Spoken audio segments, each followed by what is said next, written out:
I think they're just relentless pursuit of. Excellence is is a bit of a buzzword, but just like their attention to detail, and they're just so competitive. And it's not necessarily like winning a game. It's just like everything you do, you're trying to win and be better. This is Coach to Coach, where we talk junior basketball coaching in a relaxed, practical way. I'm Jace, and these are your fast break chats. Let's get into it. Welcome to another episode of Coach to Coach. I am very excited to have a highly experienced player sitting down with me tonight to talk about, I guess, the opportunities that he's created for himself over the last couple of years to work alongside some of the highest performing coaches in Australia at the moment. So it's with great pleasure I introduce Seb Lees. Yeah, thanks for having me. It's really great to have you here. Thank you. Yeah. We'll make a start with I'm calling it Fast Five now. Okay. It's not that fast, but... That's very Melbourne United of you. Isn't it? All right. So tell us, how long have you been coaching? Yeah, I think we spoke before, but I'm pretty sure I started when I was 13. And that started at the local level. I was coaching at EBs I've got three younger sisters, but I was coaching my middle and my youngest sister. Yeah, cool. I think it was the under 8 sixes or something like that. And yeah, the goal definitely wasn't sustained success or winning or anything like that. It was more just how do I get these girls to come back every week and enjoy playing basketball. Brilliant. Yeah. Are you coaching any teams at the moment? Who are you working with? I'm in a bit of a transition period. I was at Ringwood. I'm coaching the under 21s. And obviously volunteering, interning, all that kind of thing at other places. But I'm actually traveling next year, so I won't have time to coach in teams. VJBL system. But definitely open to things like that in the future. I like that stuff. Yeah. Great. Why do you coach? What's kept you in the game? You've been doing it for a few years now. Yeah. I don't know. I always talk about when I was at college as a player, I was so wrapped up in kind of my identity as a basketball player, and like my value as a person was a player and everything to do with basketball. So I endeavored to separate the two. Mm-hmm. So the biggest thing that I kind of land on is it's just basketball is my avenue to help people awesome. And connect. So connection is a big one, of course, and then helping people with whether it's their mindset, they're just a lot of things. I think sport is usually kind of the insight into the person rather than anything else. So it's a very vulnerable place, and it as safe as I can make it for people and help them get better is the goal. Well, that tracks into what we saw when you were courtside all those years playing Hawks. Xavier and I came along to plenty of games, and you brought a ton of energy. It was intoxicating. It was awesome. Sure. Was there someone along your journey that's had a big influence on the way you coach?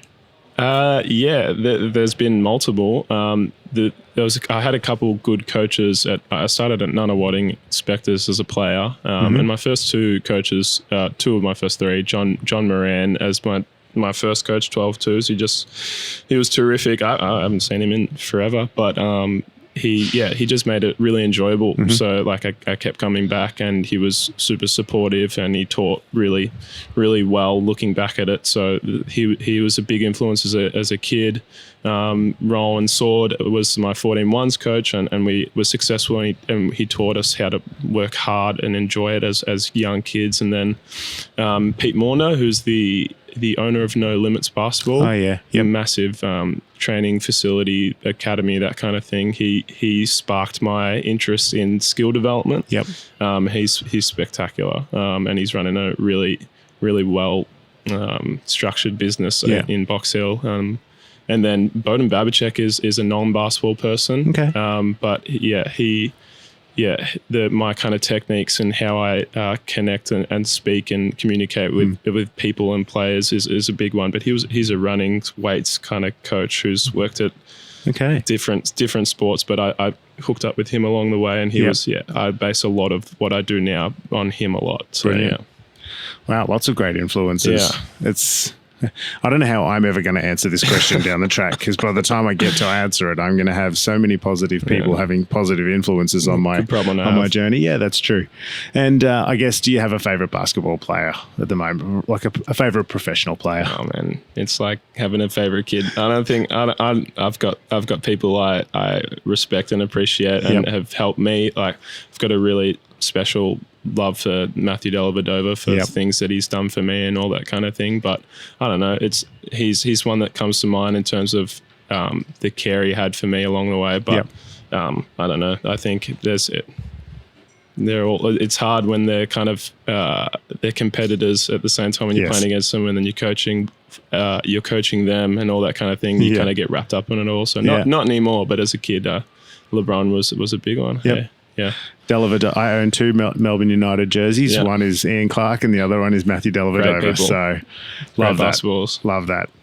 All right. So I guess I wanted to tap on your shoulder and get some insight into what it's like standing alongside some of Australia's best basketball coaches. You have the unique opportunity, I presume, at the moment to be interning with Melbourne United. Yeah, I'm in the middle of an internship. I don't know. It is an internship by name, but it's a bit of jack of all trades, and it stemmed from a volunteer type place, and then I've been given more responsibility. They're a really well run organisation, and I think I've done some good stuff there. So they've given me a lot of trust, and it's kind of built from there. But I've been there the last 3 years. Yeah, right. Halfway through the year, we had Luke Travers and Ariel still on the team. The Tassie loss. That was my first year. So it was hard to watch. We've been a bit unlucky since I've been there. Maybe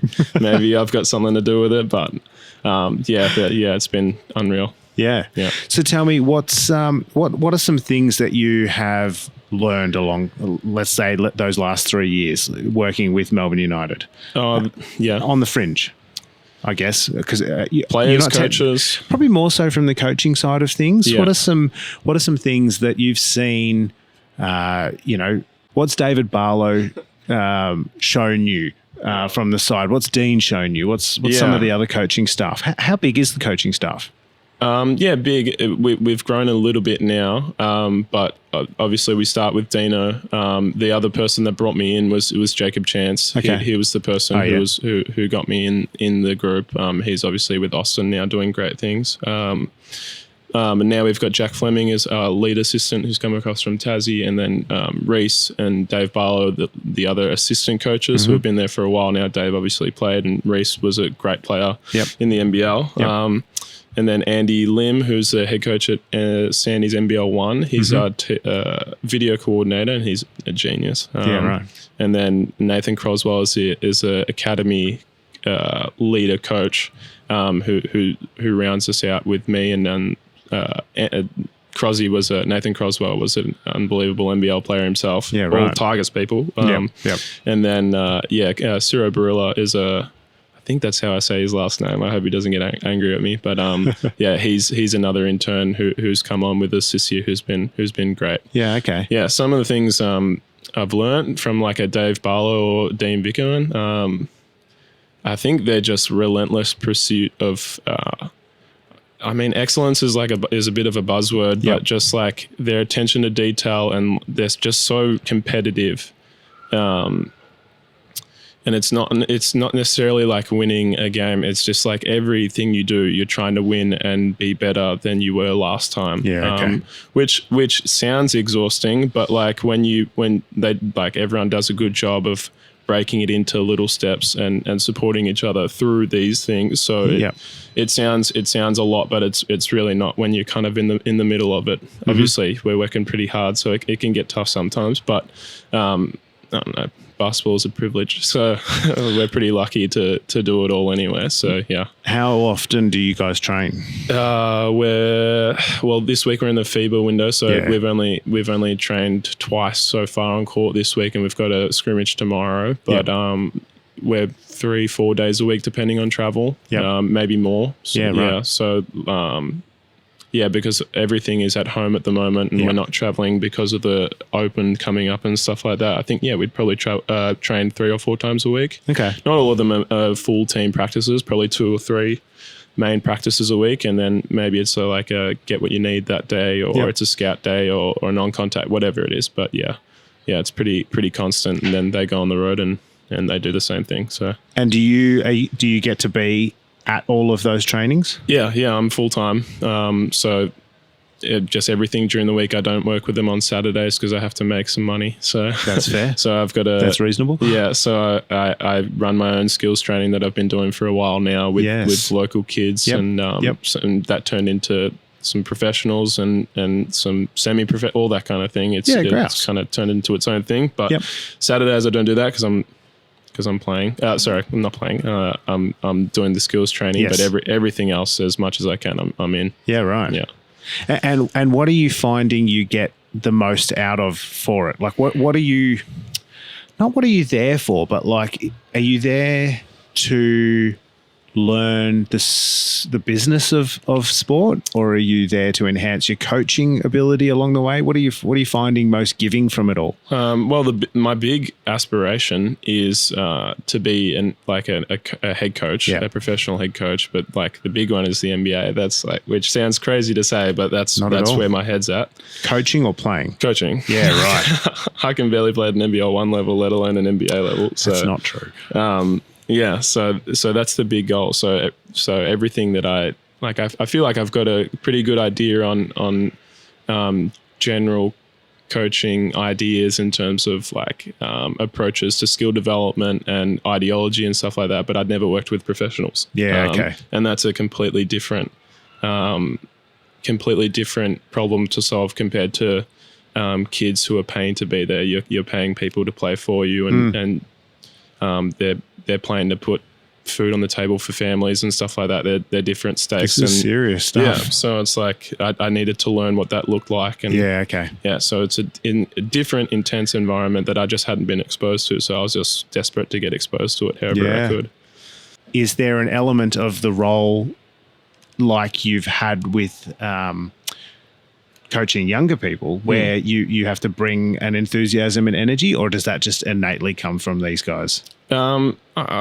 Yes, and absolutely. I think if you get to the stage they're at, you have to love it yourself. Yeah. And I can't, and none of the coaches can produce that love for you. You got to do it yourself. Yep. But I mean, the development piece is the same. Everyone's trying to get better, even no matter how good you are.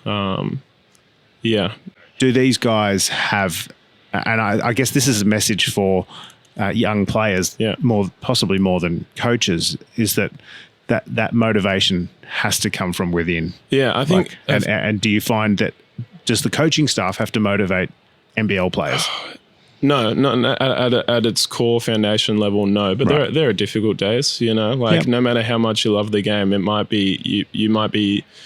Have 2 games in 3 days, and you've had to go from Illawarra to Perth, and now you're back home, and you've got to go to Sydney in 3 days. They're tough to get up for sometimes, practice wise. So it's keeping them engaged a little bit with that. But I mean, when you spend so much together, you're kind of you're spending a lot of time. It's a full-time job together. It's not just are you good at your job, it's are you a good human. So when you're spending that much time with people, it's just about caring and so there's a morale to keep.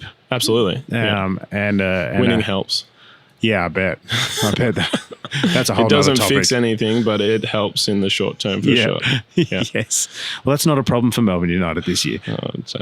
Well, jinx no jinxing, but we've been solid so far for sure. Very solid. So you mentioned earlier that you'd had some experience around the Boomers. Yeah. Tell me a little bit about that. I got super lucky. I remember when I started coaching, it was kind of 2021. I really got more serious about it, and I worked with a guy named Jason Smith, who was familiar with Jason Smith, pretty good player back in his own day. But his daughter played with my sister at Vermont in local domestic comp. So I got in touch with him because he's the high performance GM, something like he's that. got a spiffy title. Yeah, exactly. Yeah.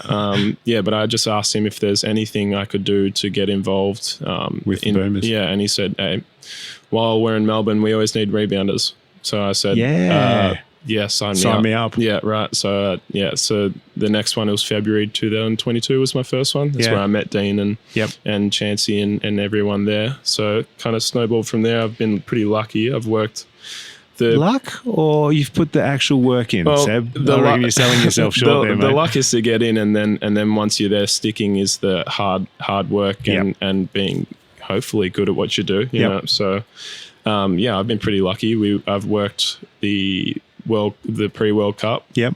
So I think that was Gid's first window with Dice and all that kind of thing. Main window. Yep. And then since then it kind of built into more of just a rebounder into like more video and helping the assistants and Chance, who was the video coordinator of the Boomers, helping him with stuff. And then Terrelgan last year, I was kind of a pseudo video coordinator myself for his window as a head coach. You know, so what do you tell me? When you say video? Yeah, what are we talking? So practices need to be videoed.